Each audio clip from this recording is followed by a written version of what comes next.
muerto a hacer algo por él mismo? Totalmente, ¿no? La ilustración que el apóstol Pablo está utilizando es categórica. Es para decirnos exactamente que ustedes y yo llegamos a ser salvos por decisión divina. No es porque usted se la ganó. No es porque usted buscó esa salvación. No es porque usted y yo nos merecemos la salvación. Todo lo contrario. Nosotros merecemos ¿qué cosa? La condenación, porque la paga del pecado es muerte. Entonces Pablo explica realmente ahí que estando nosotros en una condición de muerte, Dios decide salvarte. ¿Por qué nos salva? Porque estábamos perdidos. ¿Por qué nos da vida? Porque estábamos muertos. Porque si, o sea, Dios da vida al que está muerto. Dios salva al que está perdido. Ese es el milagro de Dios. Dios decidió. Y el diablo entonces se molesta y el diablo se pone incómodo. Pero ¿cómo vas a salvar a este? Yo quiero salvarlo. Yo pagué la cuenta de este y del otro y del otro. Yo pagué por ello y yo decidí salvarlo. Entonces Pablo explica que de forma forense Dios decidió darnos vida por encima de la condición en la que nosotros nos encontrábamos. ¿Cuál era la condición? Muertos en delitos y pecados. Pues en esa condición Dios dice, ok, estás muerto, pero yo decido, ¿qué cosa? Darte vida. Ok, miren qué tremendo. Ahora, la segunda condición que Pablo explica, vamos al versículo 2. Dice en el capítulo 2, siempre el versículo 2, en los cuales, dice el apóstol Pablo, anduvimos en otro tiempo siguiendo las corrientes de este mundo, conforme al príncipe de las potestades del aire, el espíritu que ahora opera en los hijos de desobediencia. O sea, el segundo estado en el cual nosotros nos encontrábamos, dice el apóstol Pablo, además de estar muertos en delitos y pecados, en la segunda condición es que nosotros andábamos bajo el gobierno de quién, según ese versículo. Miren cómo está definiendo Pablo. ¿Quién está gobernando? ¿Quién está dirigiendo las mentes? ¿Quién está influenciando a los individuos? Dice el verso 2 de este mismo capítulo, en los cuales anduviste en otro tiempo siguiendo las corrientes de este mundo, conforme a quién. Conforme al príncipe de las potestades del aire, el espíritu que opera en los hijos de desobediencia. ¿Quién opera en los hijos de desobediencia? Según Pablo, el príncipe de este mundo. ¿Y quién es el príncipe de este mundo? Cristo lo dijo, Satanás. Entonces miren, pese a que nosotros estábamos muertos en delitos y pecados, y vivimos en un mundo donde cuyo príncipe, ¿quién es? Satanás. Y los desobedientes andan bajo la operación, bajo la influencia, bajo el gobierno de ese que opera, dice opera, influye en los hijos de desobediencia. ¿Quién es ese? Quiere decir que el diablo está operando aquí. Y cuando nosotros desobedecemos, él está operando en nuestras desobediencias también. Lamentablemente vivimos en un mundo donde Adán, cuando pecó, él le abrió la puerta, prácticamente le dio el permiso al diablo para que ese ser, diablo que significa acusador, diablo que significa contrario, diablo que significa rebelde, para que ese ser, ¿verdad?, gobernara en este mundo. Y ya el gobierno fue cedido no al hombre, sino ¿a quién?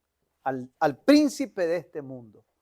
Lamentablemente el príncipe de este mundo opera en todos los hijos de desobediencia. Así que todas las desobediencias a la ley, realmente el enemigo está influenciando a los hijos de desobediencia. Ahora la gran pregunta que yo les hago a ustedes. ¿Ustedes y yo somos desobedientes? ¿Hemos desobedecido? ¿Sí o no? ¿O estamos desobedeciendo? ¿Sí o no? En algún momento, sí, hemos desobedecido y en algún momento somos desobedientes. Entonces, podemos en esta condición realmente merecer la salvación.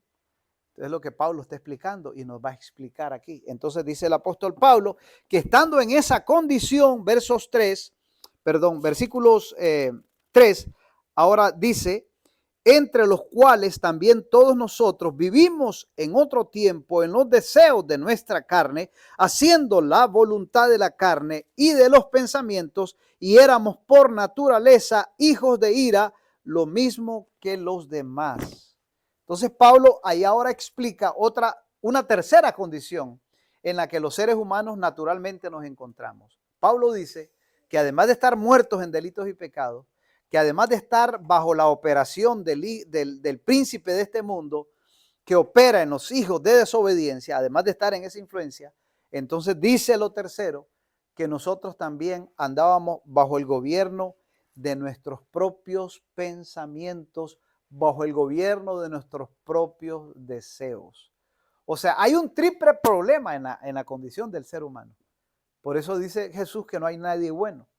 Por eso Jesús decía que el único bueno es Dios. Y por eso Pablo también, refiriendo al profeta Isaías, y también Isaías dice que desde la plantita del pie hasta la coronilla de la cabeza en el hombre no hay cosa buena.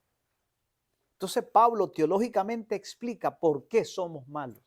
Y Pablo dice que somos malos por tres cosas. Número uno, porque estamos muertos en delitos y pecados. Número dos, porque el diablo opera en nosotros y somos desobedientes. Y número tres, porque nosotros andamos bajo el gobierno de nuestros propios deseos y de nuestros propios pensamientos y de nuestras propias concupiscencias. O sea que tenemos un tercer problema, una naturaleza ¿cómo?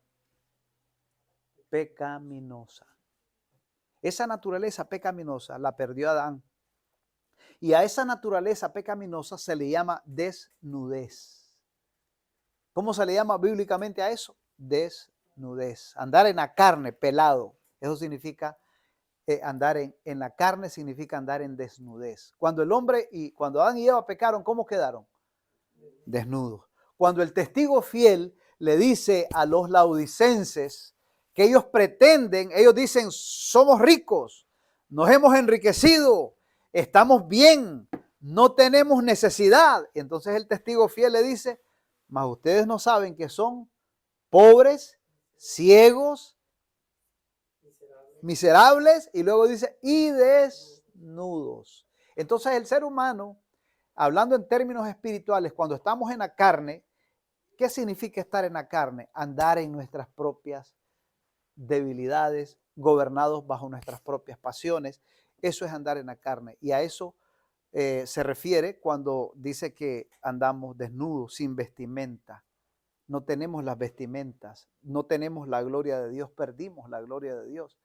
Los laodicenses que dicen ser religiosos, que dicen tener todo, que dicen ser ricos, dice el testigo fiel, y ustedes ignoran su condición, que están desventurados, que son pobres, que están ciegos y andan desnudos. Entonces, aquí Pablo está explicando las tres razones por las cuales los seres humanos no podemos salvarnos. ¿Por qué no podemos salvarnos? Número uno, porque estamos, a ver, repitan conmigo. Número uno, porque estamos muertos en delitos y pecados. Okay. Número dos, andamos bajo el gobierno ¿de quién? Del príncipe de este mundo que opera en los hijos de desobediencia. Miren la segunda condición. La tercera condición, ¿cuál es? Andamos desnudos. ¿Qué significa andar desnudos? Bajo el gobierno, bajo el poder de nuestra propia naturaleza. ¿Cómo es nuestra naturaleza? Ya el hermano Pepe lo dijo. Pecaminosa. ¿Cómo explica Pablo esa naturaleza pecaminosa? Desde el más chiquito al más grande. En los niños, ustedes saben que ellos cuando tienen un juguetito y el otro niño quiere pedírselo, ¿qué hace el niño? No lo comparte, ahí llora y tenemos egoísmo. Desde pequeñito venimos con esa naturaleza, lamentablemente, que nos heredó el pecado de nuestros primeros padres. Entonces, Pablo explica, por esa razón, los seres humanos no pueden resolver el problema de la condenación y del pecado, porque hay tres condiciones que no se pueden resolver. Número uno, vuelvo a repetir, muertos en delitos y pecados. Número dos, bajo el gobierno ¿de quién? Del príncipe de este mundo. Y número tres, gobernados por la carne. Esa es la palabra. Pablo explica en Romanos 7, hermanos queridos, dice él, yo no sé lo que tengo, decía el apóstol Pablo. Siendo cristiano, miren qué tremendo.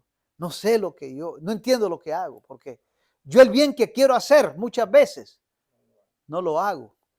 Y el mal que no quiero, eso hago, decía. Entonces dice, miserable de mí, Romanos 7. ¿Quién me puede librar de este cuerpo desnudo, de este cuerpo de muerte, de esta naturaleza que está inclinada al mal? ¿Quién me puede liberar? Entonces él dice algo muy importante. En el versículo 25 del capítulo 7 de Romanos, gracias doy a Dios por Jesucristo. Entonces ahora Pablo viene a explicarnos por qué razón es que nosotros debemos ser salvos, no por obras, sino por gracia. Porque si fuera por obras, nadie podría salvarse. ¿Recuerdan lo que le dijo Cristo al joven rico? Nadie hay bueno. Y es imposible para el hombre, así como es imposible para el camello entrar por el ojo de una aguja, para el hombre es imposible salvarse por su naturaleza. Pablo explica cuál es el problema de esa naturaleza. Y entonces, como estamos viviendo en esa naturaleza, la única manera como podemos ser salvos es que Dios pase por alto todas esas tres condiciones nuestras. Es que Dios decida salvarnos así como estamos. ¿Y qué tuvo que hacer Dios para eso? Ok, vamos a ir al versículo 4. ¿Qué nos explica Pablo? Entonces, ¿qué tuvo que hacer Dios para hacer posible la salvación de estos seres humanos muertos en delitos y pecados, gobernados bajo la influencia del diablo y gobernados bajo sus propias debilidades y su propia naturaleza? ¿Qué tuvo que hacer Dios? Versículos 4 dice del capítulo 2. Pero entonces Dios, que es rico en misericordia, miren qué tremendo. Entonces, ¿qué tuvo que hacer Dios? Tuvo que tener ¿qué cosa de nosotros? Misericordia. Nosotros somos salvos por misericordia, porque no podemos ser salvos. Nosotros no podemos alcanzar el reino de Dios, hermano. Nosotros no podemos alcanzar la vida y la salvación. A no ser, ¿por qué? Por misericordia. No es que yo me merezco ser salvo. Es que el pastor, como es pastor y predica, por eso se va a salvar. Es que la hermanita Sarita, como tiene tantos años de ser cristiana, por eso se va a salvar. No, no existe nada que realmente resuelva el problema de nuestra condenación, porque ya Pablo lo explica. Ahora, ¿Pablo está inventando eso o ustedes realmente lo entienden? Que es así. Pablo dice que estamos muertos por nuestros delitos, porque la paga del pecado es muerte. Pablo dice que hay un espíritu en este mundo que opera en los hijos de desobediencia. Y muchas veces cuando nosotros desobedecemos es evidencia de que ese mal, que ese espíritu opera en nosotros. Y número 3 dice, ustedes tienen una naturaleza como débil, pecaminosa. Porque muchas veces el bien que quieren hacer no les pasa eso. El bien que quieren hacer no lo hicieron. Y el mal que no querían, ¿a algunos les pasa eso? Yo pensé que solo a mí me pasaba a veces. Entonces somos parecidos. Entonces Pablo está hablando claramente y nos habla de forma práctica. Para ustedes es imposible salvarse porque tienen estas tres condiciones. ¿Qué tuvo que hacer Dios para salvarte, hermano Pepe? Hermano Rodolfo, hermano Manuelito. ¿Qué tuvo que hacer Dios para salvarte, Danielito? ¿Qué tuvo que hacer? Pero Dios, versos 4, que es misericordioso. Por la gran misericordia que Él tuvo, dice el versos 4, pero Dios que es rico en misericordia, por el gran amor, dice, que es rico en misericordia, por su gran amor con que nos amó. Qué cosa más linda, hermano. Yo no sé cuánto dan gracias a Dios por eso. Usted y yo somos salvos. ¿Por qué? Por gracia y por pura misericordia. ¿Y por qué? Porque Él nos ama. Por el gran amor que te tiene, Rodolfo. Por el gran amor que te tiene, Carlitos. Manuel, por el gran amor que Dios te tiene. Pasa por alto esas tres condiciones. Danielito, a Dios no le importa esas condiciones, esos tres estados terribles y espantosos en los que nos encontramos. A Dios pasó por alto eso y dice, Pepe, yo te amo, tengo misericordia de ti y yo lo que quiero es llevarte al cielo. Y yo lo voy a hacer porque te amo. Qué precioso, ¿verdad? Eso es lo que Pablo está explicando. Está explicando la teología de la salvación. ¡Wow! Yo quedo asombrado viendo esto. Porque muchos religiosos han mal confundido cómo son salvos. Los judíos pretendían ser salvos por la obediencia perfecta a la ley, pero lo que menos hacían era obedecerla. Recuerden que el examen que le hizo Cristo al joven rico, que era un fariseo, lo aplazó, porque no amaba al prójimo. No dio sus riquezas para ayudar al prójimo, ni tampoco siguió a Cristo. Entonces, él estaba out. Como decimos así en el lenguaje popular nuestro, estaba frito. Así igual nosotros. O sea, nosotros no podemos hacer nada por nosotros mismos, por el problema serio del pecado que hay en nosotros, hermanos, hermanas. Es imposible. Entonces Dios, que es rico en misericordia, por el gran amor que te tiene, hermana Sarita, con el gran amor con el que te ama. Entonces, dice el versículo, dice el verso, mire qué tremendo, por el gran amor que te tiene, con que nos amó, verso 5. Ahora hay una explicación tremenda ahí. Pablo explica lo primero y dice el versículo 5. ¿Cómo dice? ¿Alguien quiere leerlo? Aún estando nosotros muertos en pecado. Y ustedes logran entender esa trascendencia. ¿Cómo dice Pablo? Aún estando. No, entonces ahora que ustedes ya salieron del pecado, ahora sí puede salvarlo. Así dice el texto. ¿Cómo dice? ¿Qué significa, hermano Pepe, en sus palabras, aún estando muerto en delitos y pecados?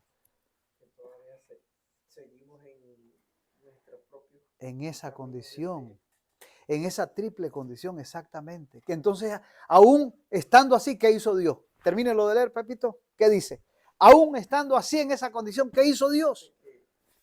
Estando muertos en pecado, nos dio vida juntamente con Cristo. Wow, qué cosa más linda. Entonces Pablo dice, miren hermano, es imposible que el hombre se salve. La única manera como Dios puede salvar al hombre es por gracia. ¿Y saben qué significa la palabra gracia? Es sencilla. La palabra gracia significa gratis, por nada, a cambio de nada, sin condición alguna. Dios decidió, ¿qué cosa? Salvarte. Yo amo a Jesús por eso. Abrazo a Cristo por eso. Él me salvó. ¿A quién no le gusta? ¿A quién le gustan las cosas gratis? A ver, ¿a quién le gustan? Ahora, ¿por qué son gratis? ¿Por qué Dios tuvo que salvarnos gratis? Porque quiso, número uno. Número dos, ¿por qué más? A ver, por lo que hemos estudiado. Por amor. Oye, ¿qué más? Otra cosa, ¿qué más? Por misericordia, correcto. ¿Qué más? Por gracia, correcto. ¿Por qué nos salvó si por gracia? Porque ustedes y yo, de otra manera, no podíamos salvar. Porque no podíamos. O sea, para nosotros es imposible salvarnos. Porque querer salvarnos de otra manera es tratar de meter al camello por el ojo de una aguja y eso es imposible. La única manera es que Dios diga, yo te salvo porque te amo. Punto. Aún estando en esa condición que estás ahorita, yo decidí salvarte. Pero note la explicación teológica de Pablo en el versículo 5. Dice que aún estando nosotros muertos en delitos y pecados, Dios decide darnos vida. Aún estando en esa condición, decide salvarnos juntamente, como dice, ahí está el detalle. ¿Quién fue el que hizo posible ese perdón, esa cobertura y esa santificación? Cristo. Entonces, esto tuvo un pago, no crean que es gratis. Para ustedes y yo, pues podemos decir que es gratis, ¿me están entendiendo? Cópienme esto, me doy a entender. Para ustedes y yo, pues es gratis porque no tuvimos que hacer nada, no podemos hacer nada. Aunque tuviéramos que hacer, no podíamos porque estamos inutilizados. Una persona muerta no puede hacer nada por sí misma. Entonces, ¿por qué gratis? Porque para nosotros es imposible realmente pagar o hacer algo para salvarnos. Ya estamos condenados. Tuvo que Dios tener misericordia, tuvo que Dios realmente pagar una deuda. Y entonces por eso dice juntamente con Cristo. ¿Por qué? Porque justamente Cristo pagó lo que tú merecías. Entonces Él pagó la condena que te tocaba a ti. Y la obediencia que el cielo requiere, que se llama justicia perfecta, que se llama obediencia perfecta. Esa obediencia perfecta, ¿quién es el único que puede mostrarla? ¿El hombre? ¿Algún apóstol? ¿Algún profeta? Es tanto así que Job dice que aún en los ángeles y en los santos no confía y en sus ángeles encuentra necedad. Entonces la obediencia perfecta, el único que podía mostrar esa obediencia perfecta era Adán antes del pecado. Y después del pecado, ¿pudo Adán ofrecer una obediencia perfecta como ustedes y yo podemos? No. ¿Quién es el único que obedece de forma perfecta? Cristo. Y Cristo obedeció para sustituirte también en la obediencia. Cristo muere y carga tu condena, pero también obedece para que tú seas tomado en cuenta como una persona obediente. ¿Cuándo?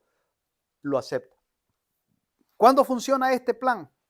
Este plan Dios lo ideó desde antes de la fundación del mundo. Pero cuando eso se activa, cuando tú aceptas el regalo de Dios, cuando tú lo recibes, cuando tú lo crees. Por eso Juan 3:16 dice, porque de tal manera amó Dios al mundo que dio a su Hijo unigénito para que todo aquel que crea en ese plan de Dios, que crea en su Hijo, tenga vida eterna. Cuando Dios te salva de tus delitos y pecados, te salva aún estando manejado por el maligno, aún en una naturaleza desnuda, como dicen en la carne, aún estando en esa condición, Dios decide salvarte. Dios lo hizo ya prácticamente por cada ser humano. O sea, así como el pecado tiene un poder universal, escuchen esto, no me malentiendan esto que voy a decir.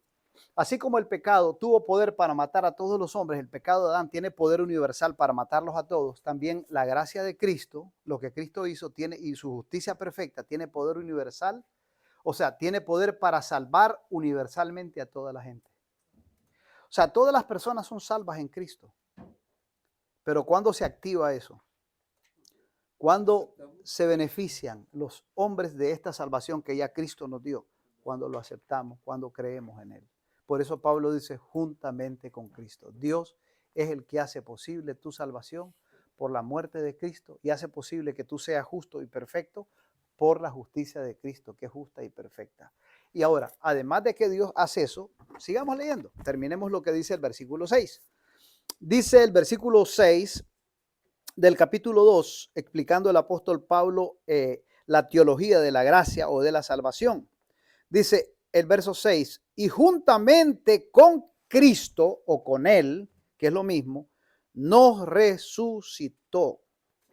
Y asimismo nos hizo sentar en los lugares celestiales con Cristo.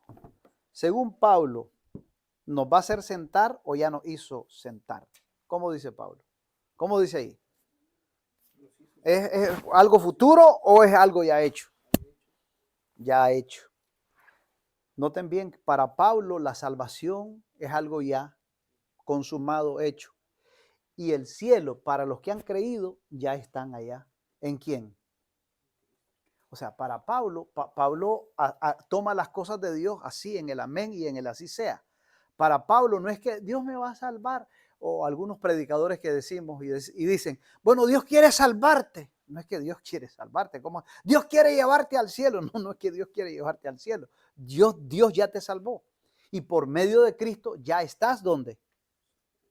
Sentado a la diestra de Dios. ¿Qué significa? ¿Ya estás a dónde entonces? Según Pablo, según la mentalidad de Pablo, según la teología de Pablo, cuando tú aceptas a Cristo, ya eres salvo, pero también estás sentado a la diestra del Padre. Ya estás sentado con Él, ya estás salvo, ya estás en el cielo. O sea, para Pablo es una seguridad concreta, segura. Definitivamente, ¿qué palabras podríamos emplear? Pablo está diciendo de que cuando nosotros estamos en Cristo, en el versículo 6 dice que ya estamos en el cielo, sentados a la diestra del Padre. Cuando usted acepta a Cristo, amigo, qué tremendo, usted sale de la condenación, usted sale de la perdición. O sea, Dios lo saca a la vida y a la salvación. Aun cuando ustedes y yo tengamos debilidades y tengamos defectos, Dios decide cubrirte con la vida perfecta de Cristo y Dios decide, por la fe, puesto que tú has aceptado a Cristo, sentarte ya en el cielo a la diestra del Padre con Él. Ya estás sentado en el cielo. ¿Creen eso? Pablo así lo declara. Y esto es asunto de fe.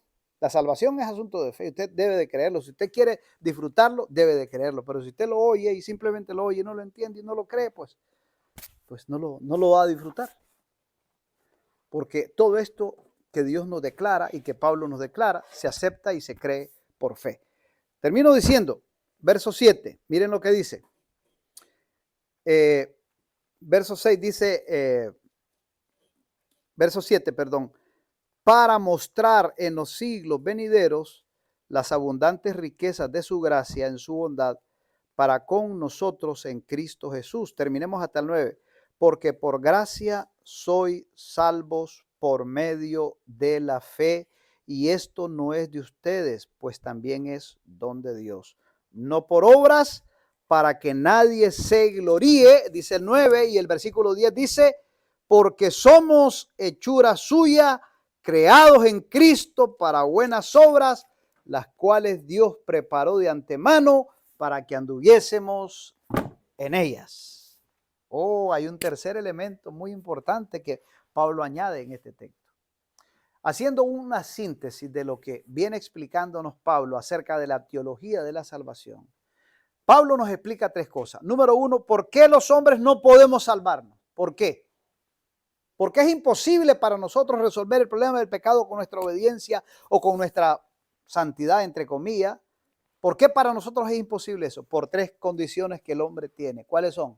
Número uno, muertos en delitos y pecados. A ver, que no se les olvide eso. Número dos, gobernados ¿por quién?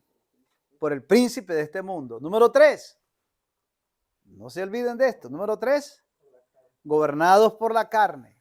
Por eso los seres humanos no podemos alcanzar salvación.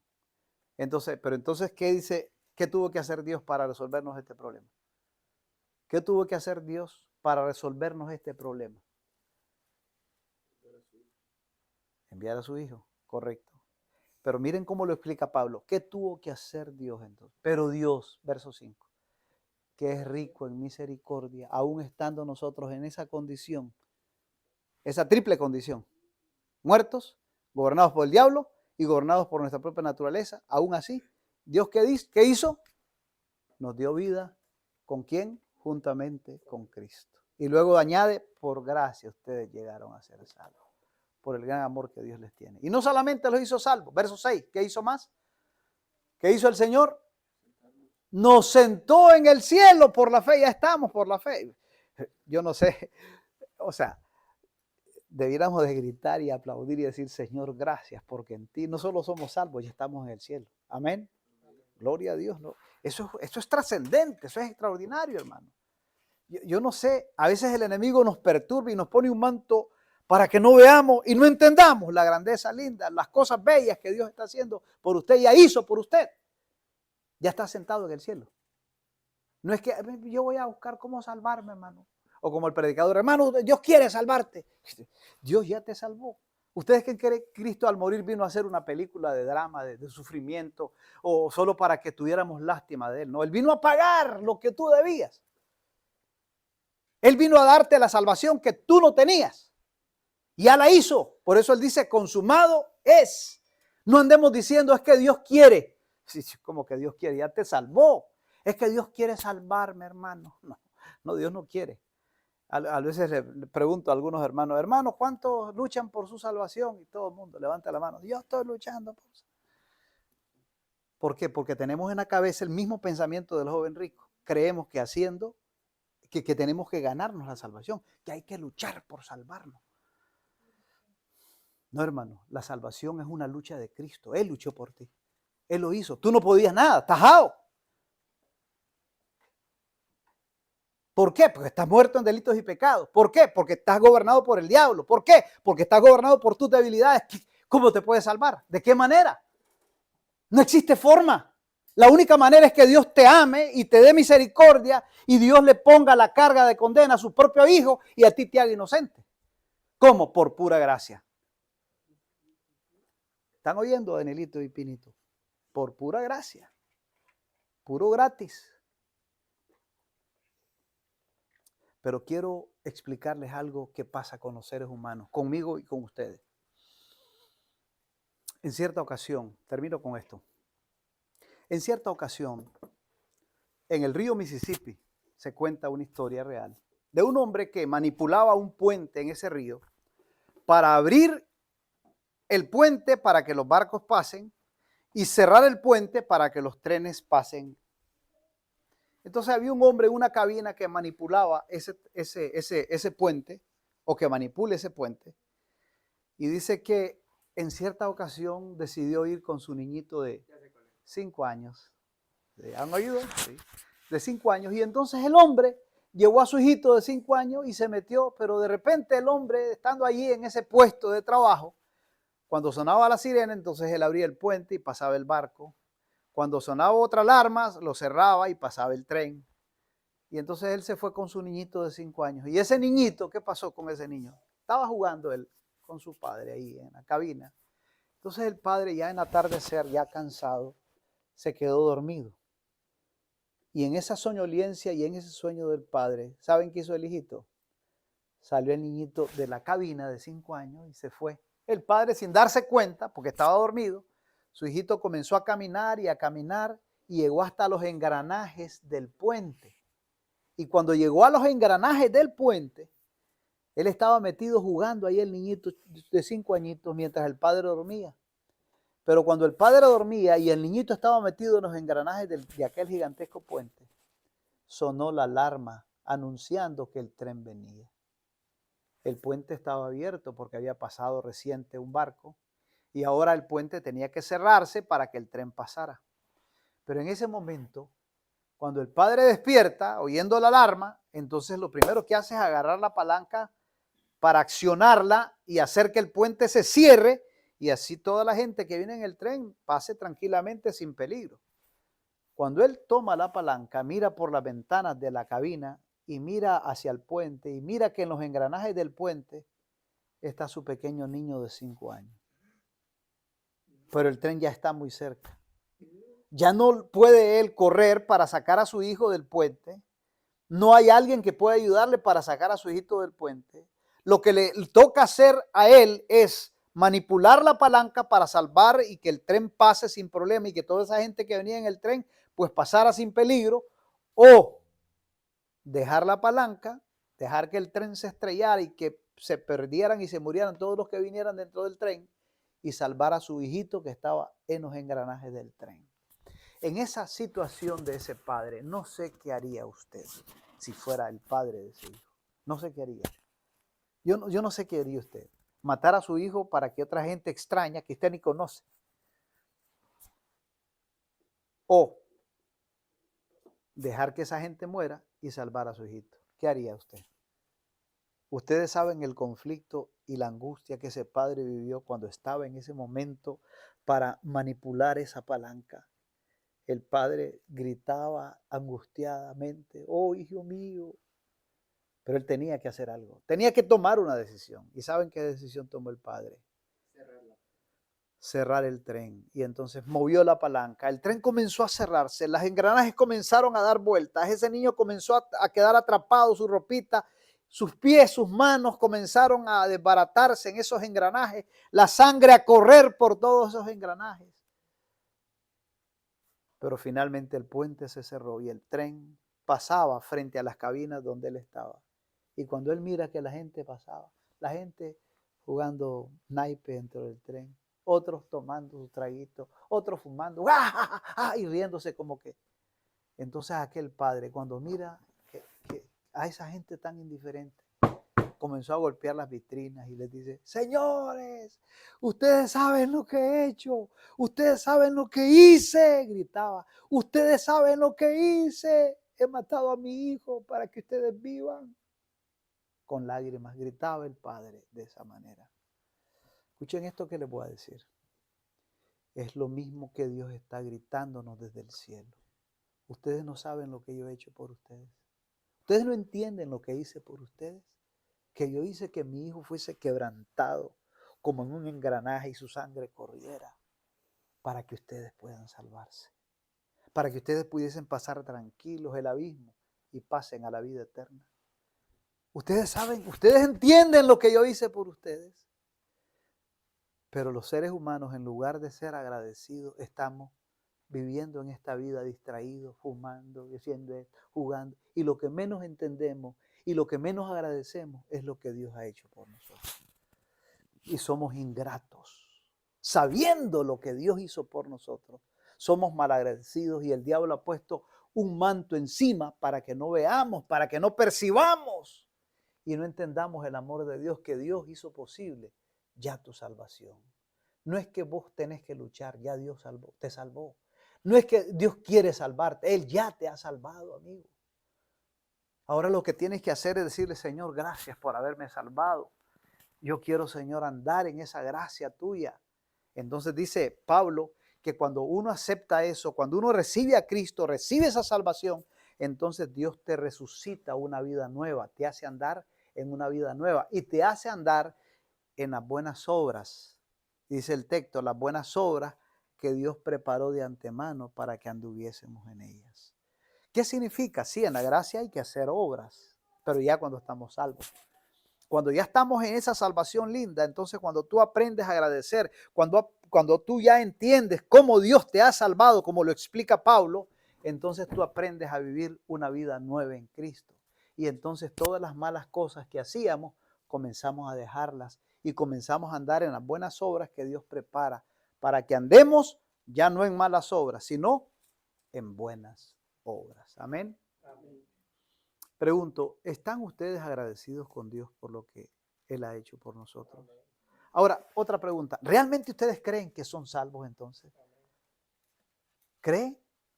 ¿Sí? Deben de saberlo, deben de entenderlo. ¿Por qué son salvos? Por puro amor, por misericordia. ¿Lo merecemos? No. ¿Podemos nosotros resolver el problema del pecado? No, Pablo lo explica.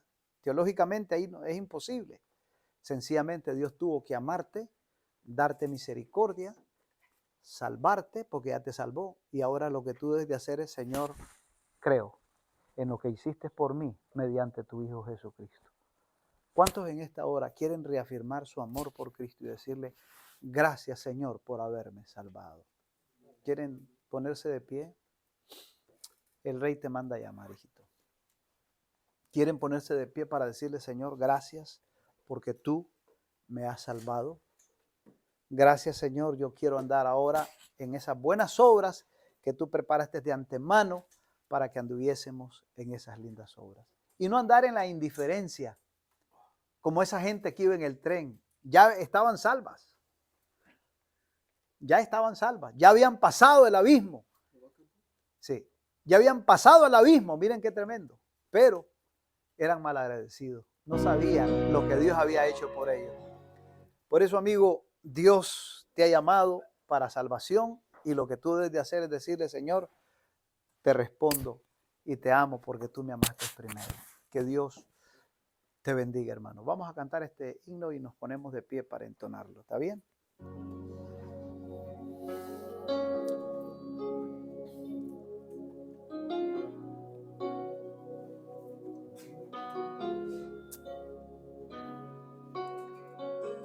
David llamó a Siba y le preguntó, ¿hay alguien de la casa de Saúl a quien yo pueda ayudar? Siba le respondió, existe uno, mi señor, que habita en Lodebar, tierra de tristeza y dolor, donde reina la maldad. La miseria es realidad, es una tierra sin sueños, Señor, lugar de pavor. David pregunta a Siba, háblame más de ese hombre, por favor, ya díganme su nombre. Señor, se llama Mefiboset, mas él no puede andar. Es inválido, Señor, no se puede ni arrastrar. Anda a llamar a ese hombre, que con él yo quiero hablar. Dile a Mefiboset que el rey lo manda a llamar. Y el Señor le dijo estas lindas palabras con ternura. Tuyo te devolveré, voy a restituir lo que la vida te robó. el último en la casa de Saúl, ya no será más aquel a quien nadie le da valor. Vas a vivir en la casa del rey, vas a comer en la mesa del rey, vas a vestir las ropas del rey, vas a sentarte al lado del rey. La miseria nunca más conocerás, una diosa lo de bar tú vas a dar, tu vida nunca más será igual, el rey te mandó a llamar. Así es, el rey te ha mandado a llamar para que te sientes a su mesa y vivas para siempre con él. Tuyo te devolveré, voy a restituir lo que la vida te robó. El último en la casa de Saúl, ya no será más aquel a quien nadie le da valor. Vas a vivir en la casa del rey, vas a comer en la mesa del rey, vas a vestir las ropas del rey, vas a sentarte al lado del rey. La miseria nunca más conocerás, una diosa lo de bar tú vas a dar, tu vida nunca más será igual, el rey te mandó a llamar. El rey te mandó a llamar. El rey te mandó a llamar.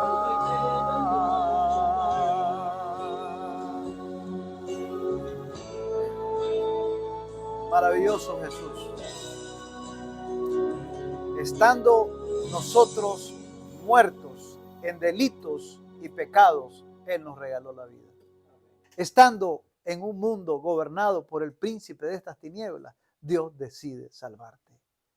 Estando nosotros bajo el gobierno de nuestras propias pasiones y nuestras debilidades, Dios decide darnos su vida eterna. Aún estando en esa condición, Él decide salvarte. Amigos, Dios tomó la decisión de mover esa palanca de misericordia y de amor para matar a su Hijo y hacer que tú vivas para siempre. Yo abrazo esa salvación, linda. Yo recibo esa salvación y le agradezco al Señor por eso que hizo por mí. Quiero vivir como Él quiere que deba vivir de aquí en adelante. Vale la pena ser agradecidos con Dios. Vale la pena valorar lo que Cristo hizo por nosotros y no abandonar este camino de fe y de amor y de salvación que ya Cristo pagó por nosotros. Que Dios les bendiga, hermanos queridos. Padre bendito, te alabamos y te bendecimos porque en tu palabra se explica la forma magistral, de forma extraordinaria, cómo el pecado nos afectó, pero también cómo tu gracia abundó para hacer posible el perdón, para hacer posible nuestra salvación, para llevarnos y sentarnos a la diestra del Padre por la fe mediante Jesucristo. Gracias, Padre, por garantizarnos esa vida que ya tenemos en Cristo Jesús, Señor nuestro. Por eso, Padre, te amamos. No queremos ser indiferentes a ese favor. No queremos ser indiferentes a ese inmenso y eterno amor que has tenido para con nosotros. Queremos ser personas diferentes, agradecidos y mejores personas para gloria y honra de tu santo nombre. Bendice a cada hermano, a cada niño, a cada joven, a cada persona que vino esta noche a repasar, a reflexionar en el amor lindo que ha hecho posible nuestra salvación. Gracias, Padre. Todo te lo pedimos y lo agradecemos y lo pedimos en el nombre santo y poderoso de nuestro Señor Jesucristo. Amén. Amén. Que Dios les bendiga, hermanos queridos. Será hasta mañana, si Dios nos permite.